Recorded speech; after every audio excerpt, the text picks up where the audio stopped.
Hey, what's up, guys? I just wanted to make a quick update while I had some time, because some things have changed. Nothing too drastic, but just a little bit. So, first things first, I just decided to go out and just spend the money for the 5 pound tank with my CO2, because in the last video I mentioned that I hadn't really got it set up yet, so I just decided to get that going. So there's my regulator, goes up into the bubble counter, check valve, and then down into the diffuser. Still making some observations right now, just observing the fish and the tank itself.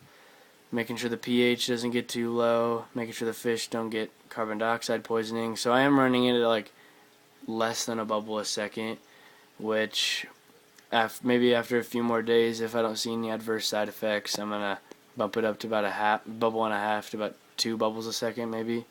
And another thing is this glass diffuser is cool, and I really like it, but I just don't think it's dissolving all that much CO2 into the water.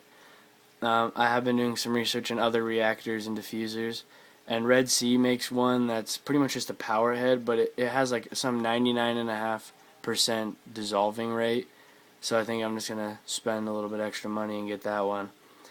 Uh, Another thing is, in my last video, I forgot to mention that I have a pair of Autocinquus. I do not know why I didn't say that, but they're not really out right now. They're kind of shy. I know I already have 4 Nerite snails and a Siamese algae eater, so I don't really need much on algae control. This tank doesn't really grow a lot of algae as it is, but I still just really like those fish. They're pretty cool, and they have good personalities, I think. And also I cut back what I assume is Bacopa. I don't really know. I bought it at Petco, so it wasn't really labeled right.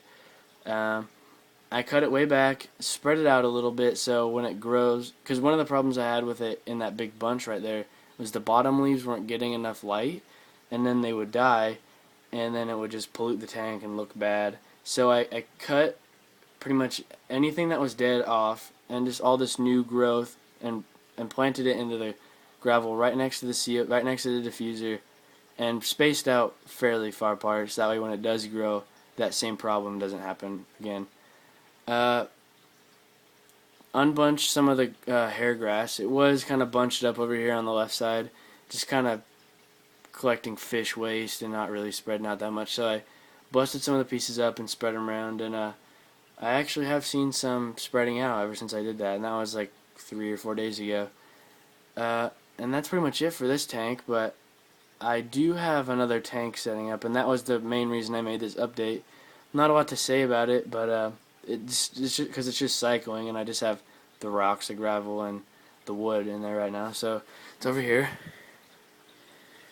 and there it is. But yeah, like I said, not a lot to say about it. It's just cycling, no fish, no nothing, no plants even yet. I think I'm gonna go get some of those tomorrow or this weekend.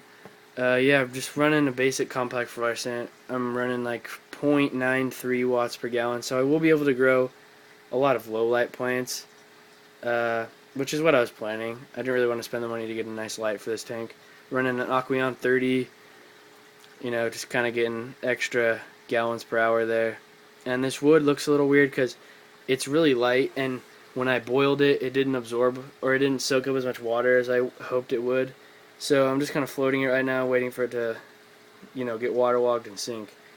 But yeah, that's really it for this update, guys. Just wanted to make a quick update. And as always, share, comment, subscribe, questions, and advice down in the comment section. Alright, thanks, guys.